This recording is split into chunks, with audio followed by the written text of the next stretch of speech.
Great leaders don't create followers, but great leaders. We have a master mentor with us today for the C-Suite conversation. Buckle up for a candid conversation with Mr. Sunil Gupta, who is the co-founder, CEO, and managing director for Yotta. Yotta Data Services is an integrated digital transformation service provider offering cutting-edge IT infrastructure and solutions through an as-a-service model. Servicing a diverse range of clients in digital India, including enterprises, government bodies, startups, SMEs, and hyperscalers, Yotta stands out for its extensive and sophisticated data center parks and cloud regions. Yotta's state-of-the-art hyperscale cloud services delivers cutting-edge GPU infrastructure for building, training, and deploying advanced AI models. This high-performance computing environment is designed to handle the most demanding AI workloads, enabling organizations to harness the power of AI for innovation, efficiency, and growth. Marksman Daily presents C-Suite Conversations. Mr. Gupta, thank you so much for your time and welcome to the C-Suite Conversation. My pleasure. Thank you. Every mentor has a mentor. What is your story? I would not say a mentor as a person. What I have sort of experienced in life is that every single human being, whether it is some big shot in business or in politics or in government services, or he may be your colleague, senior, junior, peer, everybody has got certain qualities, good and bad. Up to you, you identify the good qualities and try to inculcate them into yourself. So you end up having multiple role models, every role model representing some quality which you aspire that आपके पास होनी चाहिए थी. But if I still have to give some names, some flashy big names, who actually sort of inspired me. There's one big name in Indian industry, which is Mr. Mukesh Ambani, because I was very lucky to start working with him when I was very young, maybe 27, 28 years. And I started leading the data center business for him when he was just starting his first venture, Reliance Infocom, way back in early 2000. And because data center was something very different from telecom, which was the bigger picture of Reliance Infocom, I ended up getting a chance to lead that business right from starting and start interacting with the top bosses from the day one. So even while, you are not interacting with them literally like every day, but you're observing them. Even when you're sitting in meetings on a back chair, you're observing them. You are listening to their thoughts. There is no alternative to hard work. That is something which has gone into my DNA, right? There is no alternative to hard work. We may say smart work. We may say these are all good, but there is no alternative to hard work. I remember he always saying the word like, make it a factory, make it a factory. That is his favorite word. Essentially what he meant was that, okay, from the time you get an idea, you have a deep dive into that idea. He himself was a voracious leader. Nobody will ever imagine that he himself read so much whichever business he went into. And he will get into every single nitty-gritty of that business, right? Backward integration, forward integration, business side, technology side. He will interact with literally hundreds and hundreds of people. He will ask us as youngsters at that time to make research papers on that idea, and he will read himself. Once you have done that, you will put that into execution. It will take you 3 or 4 years to stabilize the whole thing. You will put in a team to run that, and then he will say, okay, now it has become a factory operation which can run on its own. It will grow on its own, and then he'll hand over to people and he'll move on to the next idea. That's how he has ended up creating a huge conglomerate with multiple businesses.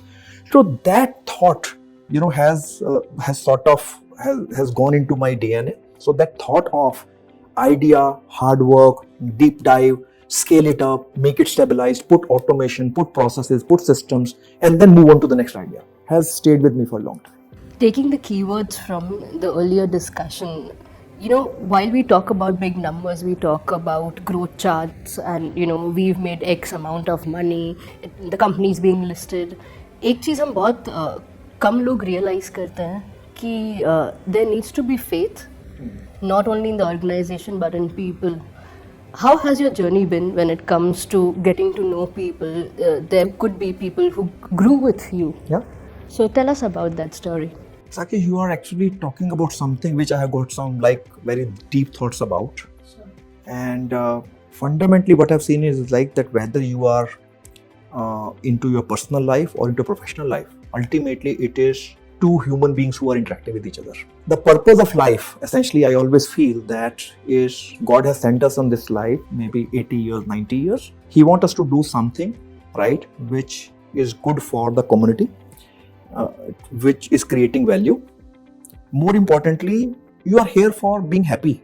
every 2 minutes when you become sad, every 2 minutes when you become angry, when you have jealousy, when you have inferiority complexes, you ended up losing those 2 minutes. They will never come back. So even while those moments are coming in life, which obviously will come, you cannot deny them, but how you handle them, and come to your steady state, which I call it the equilibrium state of happiness as a human being, is very, very important. And that realization also makes you realize that irrespective of somebody is doing a role of maybe a security guard or a junior person or maybe a housemaid or somebody who is senior most, they are human beings. वही दाल रोटी खा रहे हैं सब लोग, हर कोई अपने अपनी life में भगवान ने उनको कहीं पे भेजा है, but everybody is just doing and supposed to be having a respected life. This thought actually makes you interact with and see people in a very different way. So when I started this in 2019, that time it was like I was there. I had sold that idea to Hiran Nandanis that, this idea can result into a big business. India needs this and we can create something very different. At that time, there was some sort of a conviction. There was self-conscious conviction that yes, this idea is great, can be scaled. The blueprint was there in my eyes. And I will be able to have people along, because unless until you have people who can actually work along with you, you cannot do. It's just an idea. It's just an idea at the end of the day. Within 6 months of me starting this, I started it in end of March 19, and by October 19, my entire core management team was in place. And it was a startup at the end of the day. I may have some credentials of my past, but it was a startup. Yes, it was funded by a rich business house. But that is how it starts, right? That's how it starts. But it was still a startup. शायद वो जो human touch की बात थी मेरे शायद 25 relation में 25 साल के जो मेरे को लगता है that they all felt, oh, if Sunil is starting something, he must be doing something great. That was one point. Second is, there was some implicit trust that this guy, if I join them, if I join him, he possibly will not leave us in the lurch. I mean, nobody has told me in as many words, but I think that was a sentiment of one is that yes, he is capable. And second, that as a human being, he seems to be good, who will not leave us in the lurch. That confidence actually drew people. And that actually adds to your, I would say, sense of responsibility all the time. Yes. That if people have put so much of faith on you, how you always keep on giving back. This business cannot go down, it has to win. So when the market is giving you so much of, I would say, response, there is a implicit expectation that you will deliver the results which they're expecting from you. So that sense of, I would say, responsibility, accountability towards your colleagues, towards your customers, towards all the stakeholders is something which, which I think will always stay with me. I think इंसानियत ज़्यादा matter करती है. Yeah. Okay, that brings me to my next question.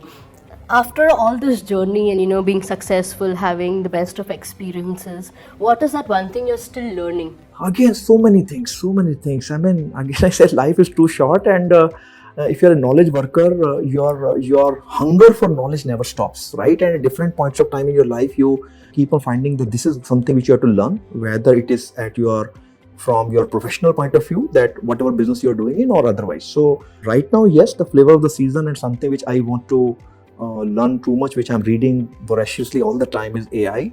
As I said, that math is something which is so-called love of my life ever since childhood. So AI is all about data sciences, math, statistics, creating algorithm on the top of that. So I love that. So I'm trying to learn as much as I can on AI. Something which I read beyond my profession is I try to read and learn a lot about cultures across board, right? Whether it is the social part of the cultures, whether it is the political part of the different cultures, the geopolitics around us, the spiritual side, right, of the different cultures. Somehow these things attract me quite a lot, and I keep on reading them about it. So, giving you a situation where you're traveling with family, spending quality time, and suddenly you get a call saying there's an exigency. My question to you is as simple as, how do you handle stress?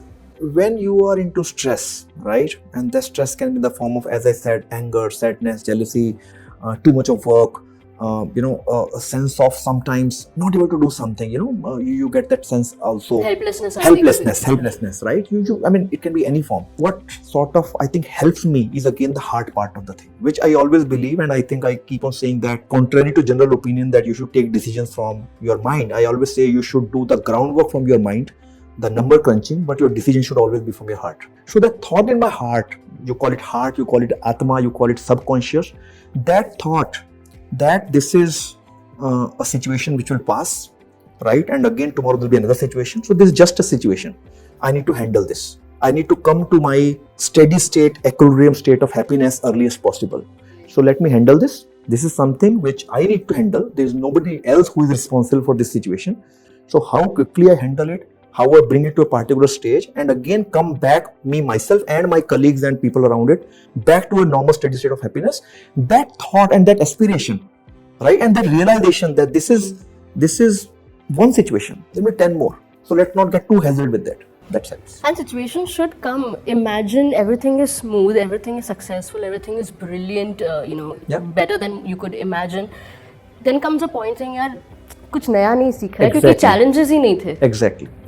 So I understand where you're coming from. Exactly. Before I conclude this interview, my last question for you is, what is the plan for Yotta's growth in the coming years? So fundamentally what we are trying to do is that digitization has come into our lives like anything, and it's only going to grow. It is growing every single day. It's going to grow. It's coming into our life in different forms and facets, right? It was plain internet long back. It became social media, right? It became multiple apps for education, entertainment, e-commerce, and many other things. And now gradually we can see the same thing gradually is being changed by way of conveniences like ChatGPT, which is taking decisions or creating certain things for us.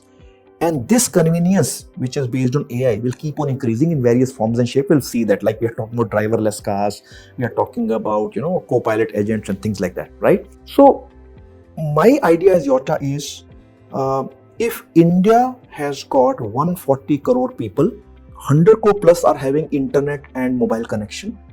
70 crore plus have got smartphones, which is enabling them to create content and consume content all the time. There's no limit to. And I think that is again the ingenuity of our people, that they may be not be able to speak in English, they may not be literate enough.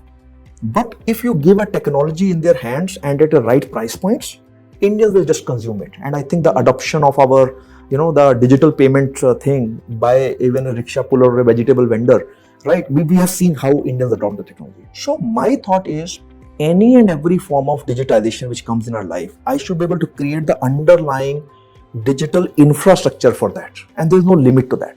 So at some point of time, it was making data centers because digitization runs in there. Then I thought, can I make a value layer above that? Can I create a cloud service, right? Because on data center, cloud runs, and on that applications run. So can I make cloud also, right? Then thought came, if digitization comes, I will also have to secure people because there are cyber threats. Oh, can I also create cyber security service on the top there, right? Then I thought, in India, there's so much of media and entertainment sector. Yeah, we are like entertainment loving people in India. The Bollywood is like the biggest industry in the world in terms of entertainment. Can I do something there? So we are literally launching multiple products. We are actually creating many fundamental services on as a service consumption model, which are possibly not there in India, and the Indian industry is going to some other countries just to get those works done, right? AI actually also came with the same thought, that if AI is going to impact our lives in such a big way, what is it which is going to drive AI? Essentially, you need GPUs, right? And that is there again the thought, this seems to be a big thing. This will become big any which way.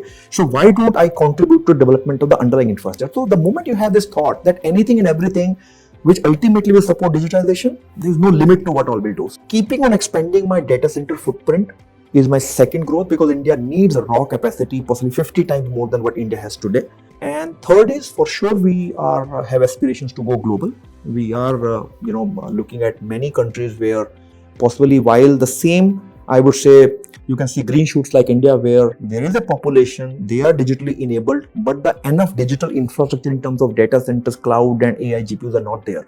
So I'm trying to see those opportunities and trying to go global as well. Imagine one idea led to the other, and that value of that one single idea for growth. Exactly. That's how it always happens. Exactly. Mr. Gupta, I've personally enjoyed these conversations quite a bit. Yeah. And thank you so much for your time. Thank you, Sakshi. Thank you. From cultivating innovation to turning challenges into springboard of success, Mr. Sunil Gupta left us inspired. Thank you so much for viewing C-Suite Conversation, where visionary leaders meet practical wisdom.